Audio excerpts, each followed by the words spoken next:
What's going on, guys? Welcome to episode 2. And first and foremost, I want to start by saying I am absolutely overwhelmed by the response of the first podcast. I honestly was up that night. I think it was a Tuesday night, Wednesday morning till like 12:30 midnight, editing the episode and then just firing it out there on YouTube. And I woke up and it had just gotten so many views, responses, and I'm again overwhelmed by the response that you guys gave me on that podcast. I'm absolutely humbled and super stoked to continue to again use my platform to provide value, whether it's shooting related, life related, and so many different topics that you guys had for me. So I'm going to use that first episode as an anchor to again continue to expand on just the topics of my podcast with things that obviously I'm passionate about, things that I can talk about, so things that don't make me feel like imposter syndrome. I was listening to an Alex Hormozy podcast, and he talks about imposter syndrome of, people have imposter syndrome because they're lying about what they're doing or what they've done. And I try to do the best I can to, tell you guys straight everything that I've done. And I try to speak from experience because I don't like, I don't like trying to fake it till I make it. Even though that's what I feel like I'm doing at the moment behind the scenes. But anyways, here we are. I'm going to keep this short and sweet. It is right now 11:30 MST, and I am just finishing up doing some last minute hand loading for the gap grind. So if you're unfamiliar, me and my intern, Dakota, he is my video intern. He's been working with me for about a year and a half now. At the beginning of the year, he wanted to get serious about shooting a precision rifle because obviously he does some of the, film work for me. And so it's like, yeah, let's do it. And, I've never shot the gap grind. I've always wanted to. So I was like, hey, let's shoot the gap grind then.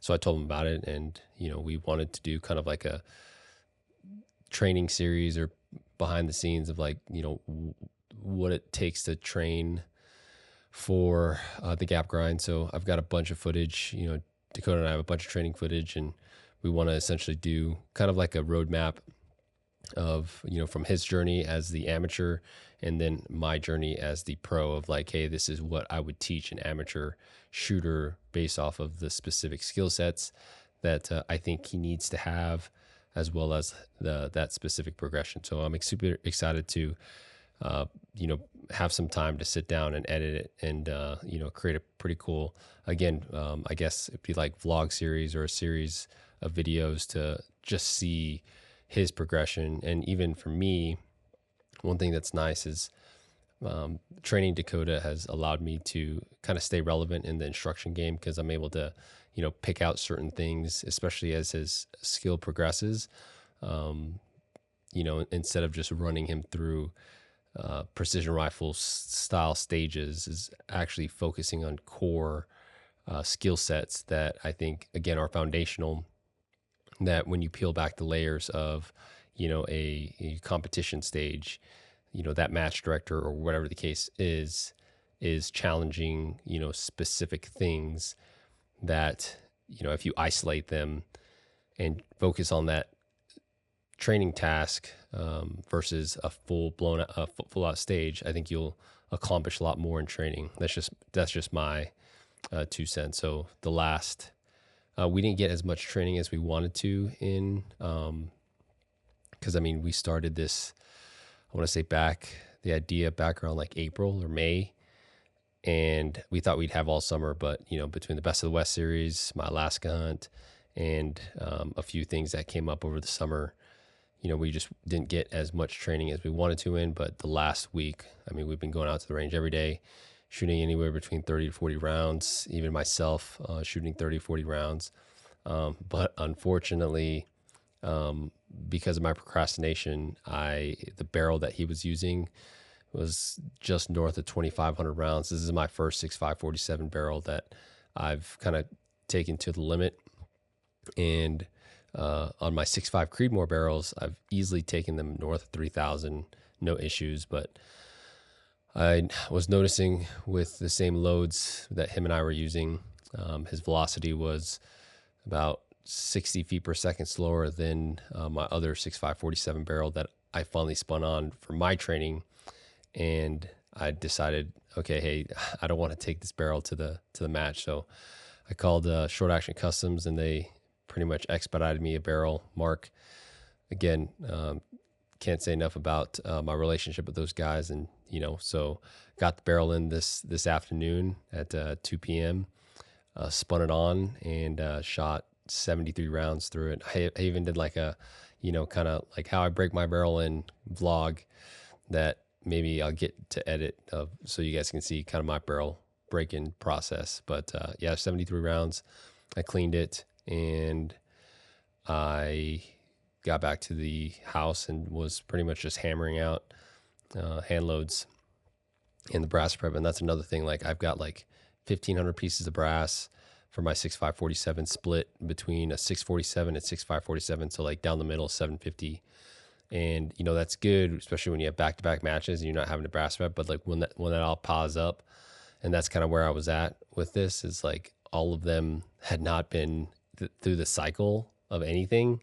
And so I was literally doing, Dakota and I for the last 5 days in between our practices, just been trying to, brass prep as well as, load ammo and practice and edit videos and, do client work and whatnot. So it's been pretty chaotic. But yeah, it is 11:30 here at night. And, one thing that I wanted to do is just have a little bit better consistency. I know when I start something, sometimes it's hard to see it through just because my mind goes elsewhere.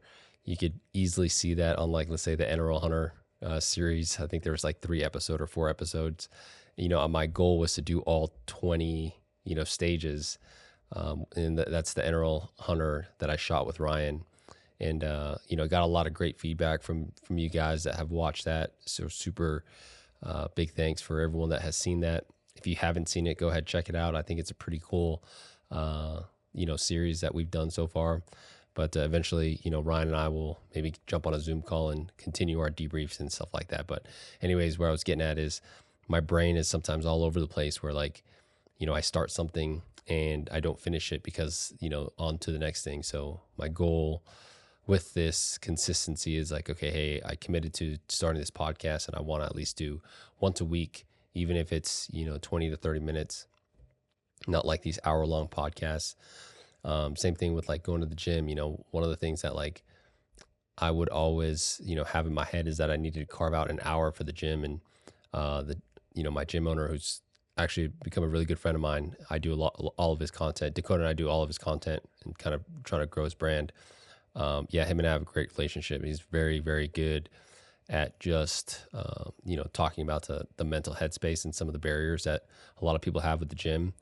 And, he talked about with his schedule that, sometimes he'd only have like 15 to 30 minutes at the gym. He'd warm up, do squats, and then leave, so hearing that was nice because, again, I've always been like, oh, I need to spend an hour at the gym to get anything done. But, lately, especially with, the human predator pack mule, Todd's workouts, it's nice to be able to knock out maybe even half of it and still feel like I got something done. So again, I think referencing Atomic Habits, a book that I read, a great book. If you guys haven't read it, by James Clear, I highly recommend it. But, he talks about kind of like easing in, especially if you are starting a new habit or starting something, don't try to, go like balls to the walls with it, because that's how you burn yourself out. But, kind of like incrementally, add it to your schedule or your routine or whatnot. At night, I haven't been able to do it the last couple of nights because of getting everything ready for the gap grind. But at night or sometimes in the morning, I'll go on a walk with Claire, and that has kind of been our routine to kind of like catch up, with she's busy with work. She's getting ready for obviously the baby, and so she's trying to knock out as much work as she can. She works as a in a small team called Sile Studio, and she's the art director there. And they're essentially expecting her to be gone for about 3 to 4 months, so she's getting as much as she can done. So she's super busy, but it allows us those walks to catch up. It gets her off her feet or off the chair and gets her on her feet. And so I really like those, and that's a kind of like a routine that we've had, and I'm looking forward to continuing that once I come back from this trip. So wow, that escalated really quickly because I'm looking at my notes here, and yeah, it's there's so many topics that I want to talk about, guys. There's so many things that, again, that are always at the tip of my head. And honestly, thinking about what episode 2 was going to be was still, I mean, I didn't know, but just because like, leadership is on my mind, leadership and management, what it takes to compete at a high level, like thinking about things that are relevant right now in my life in terms of, leadership, in terms of like me and Dakota, because he's technically, my intern. And, Dakota there's a, 16-year age gap. I think he's 20. And so I feel like during my time in the Marine Corps, I was a pretty good leader in the sense that, I was very level-headed. And I could be wrong, but, I feel like I had a very good leadership style, and, working with Dakota kind of has challenged that in the sense that like, everyone just needs to be led differently. And because there's such a huge, generation gap, right? Because like when I was a leader of Marines, like, the Marines that were under me were only like 3 to 5 years, not 16 years, right? And a buddy of mine put this in perspective, is like, hey man, like imagine if you're still in the Marine Corps, that's like having a relationship as like a gunny or a master sergeant with a lance corporal, which is if you're in the military, it's, kind of the same thing. But Dakota's a really good kid who works hard for me. I appreciate him. And I think, again, everyone just needs to be led differently. And I always talk about my time in the Marine Corps in terms of like how leadership makes or breaks your experience. And for me, because I had great leadership, like it encouraged me to stay up until the point of me ultimately getting out. But I want to peel back that layer so bad about like talking about some of the leaders that I had that inspired me to kind of shape the leadership style that I have, that I had in the Marine Corps and whatnot. So I'm sure I'll peel back that layer in one of these episodes. Yeah, and talking about what it takes to compete at a high level. I know that I tell myself that I don't have the bandwidth to compete at a level that some of these guys are competing at nowadays, that are constantly winning these matches. Like you look at the Precision Rifle Series website, and you see all the shooters that have 300s. I mean, those guys are just killing it. Everywhere they show up, it's like it's either them going to be first, second, or third. And I would say that, there was only probably a very small portion of my life that I could compete. And that was actually the year before I got Zoe full time. And, for me, I do have this urge to want to compete at a high level, but I know that I just don't have the commitment that it takes, just because of all the things that I've got going on, while still trying to, be somewhat of a good dad and a good boyfriend. But, I really appreciate Claire, because she allows me to go and do these things, because she knows that it fills a bucket for me, so that I can show up a lot better at home after I get done completing it. Leading up to an event like this, there's a lot of anxiety. Obviously, I'm leaving. A lot of things around the house need to be tidied up and stuff like that. But I know that when I, get out there and I'm able to, rub elbows with the shooting community, meet some of you guys, it's super awesome to just, again, connect with you guys face to face, and, again, hopefully, show that am human. I'm just another person that puts the shoes on the way that you do. And I have the same problems that most people do. Anyways, that's not neither here or there. But competing at a high level, yeah, I'm super passionate about that just because, there are a lot of people that I think want to try to get to that at some point. And, they don't know where to start with regard to training. But I mean, it's not even about training. It's about like the time commitment that you need to, have or commit to yourself. And not only the time commitment, but the, financial burden that I won't even say burden, just the financial commitment that you're going to need to have to now, again, try to compete at a high level, again, I was reverence of like 10 years ago when I got into this, or 8 years ago, you could, be talented with a rifle, show up and do well. It's not like that anymore, right? If you're not putting in the work, it's going to show on the second day, on the first day, but at the standing. So that is something that I'm sure we'll peel back as my episodes get longer, bringing on more guests, bringing on guests that I look up to in the competition space, and pick their brain of like what makes them tick and what makes them aspire to be one of the best shooters in the world. I do want to give a real quick shout out to a couple of my accountability partners. I won't name drop them just because we've been working on some stuff behind the scenes.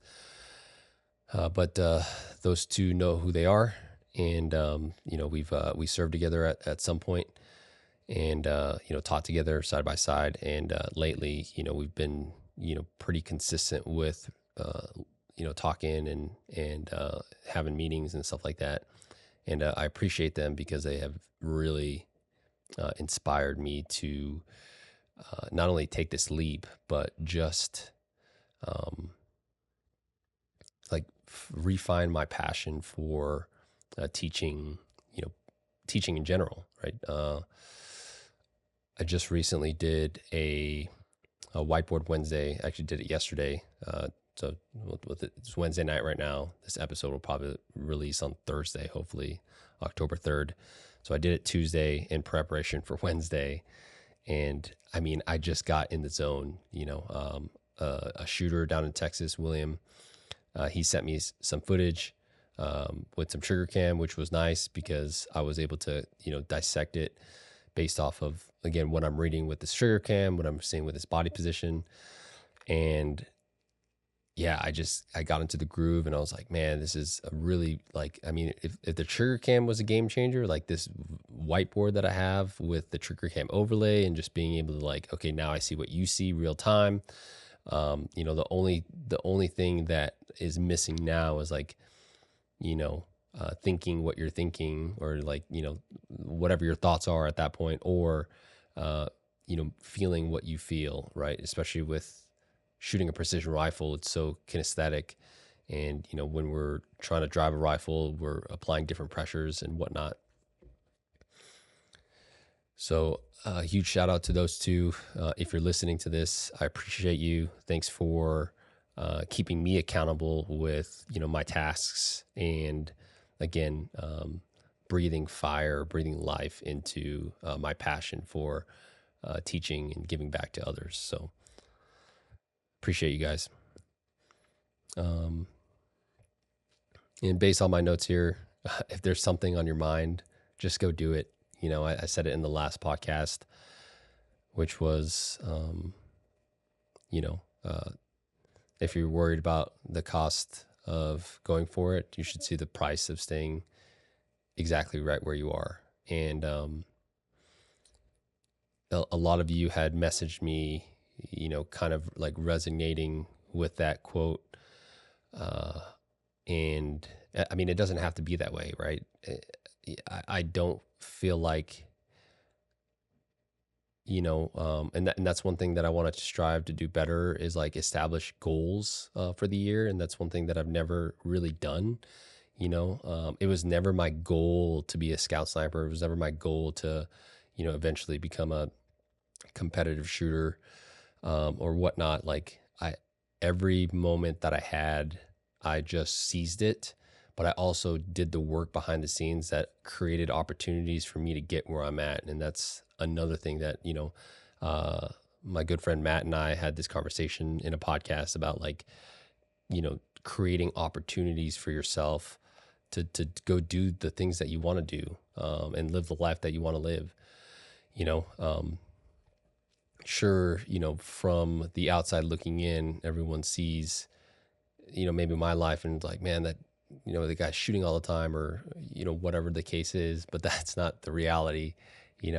I probably spend at least 4 hours in the kitchen a day cooking, making breakfast, dinner, lunch. I make my breakfast every morning. That's one thing that I like. That making breakfast every morning is a staple that I have. But then the amount of dishes that I do is insane. Even though I have a, teenage daughter, she does help out a little bit, but when I do cook breakfast, she's already gone for school. Anyways, neither here or there.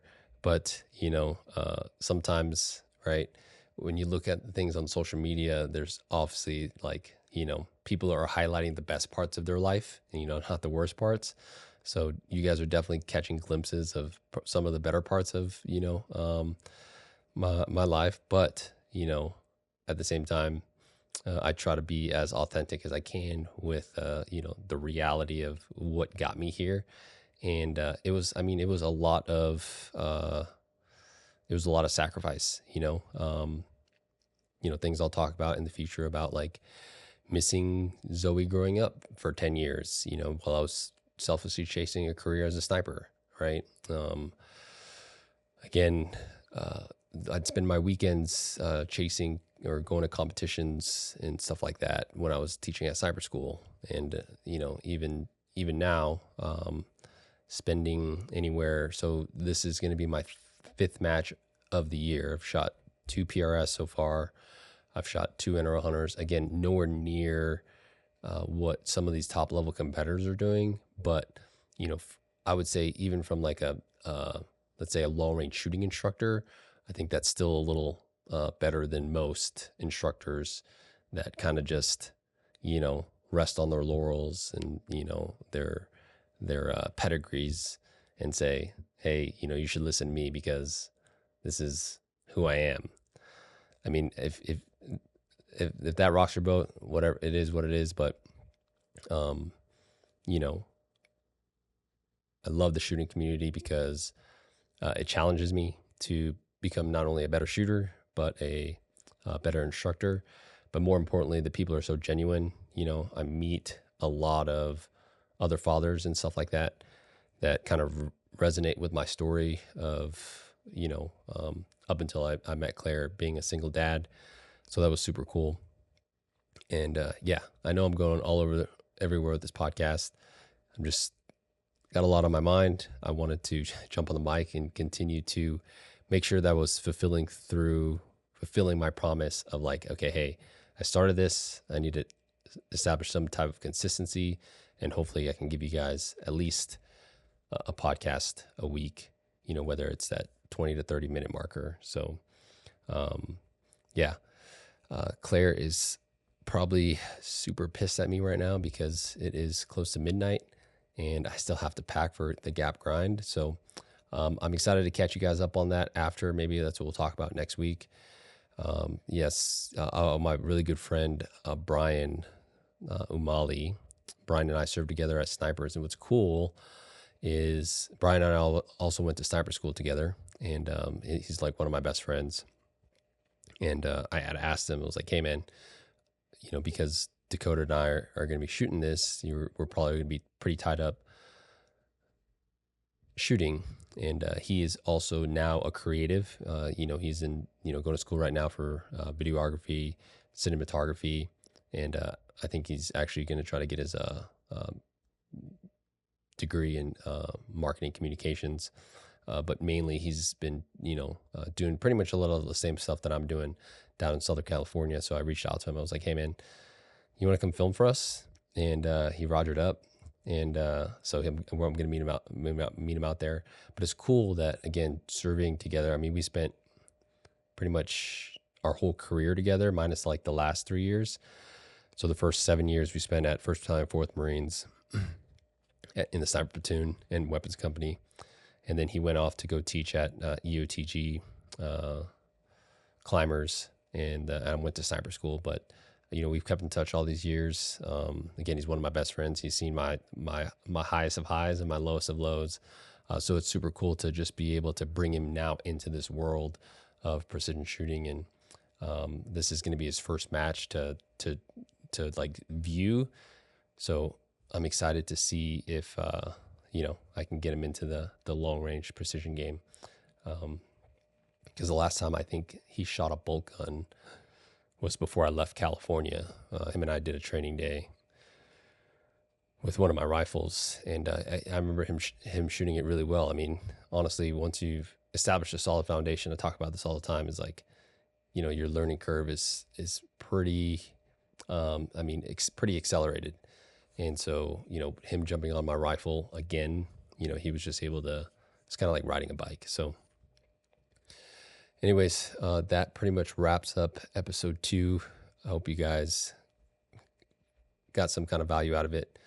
I know it's just kind of me rambling on or ranting, but hopefully it killed some time while you guys are on your long commute home, 25, 30 minutes, either home or at work, or if you're in the reloading room, whatever the case might is. So let me know what else you guys want to hear about.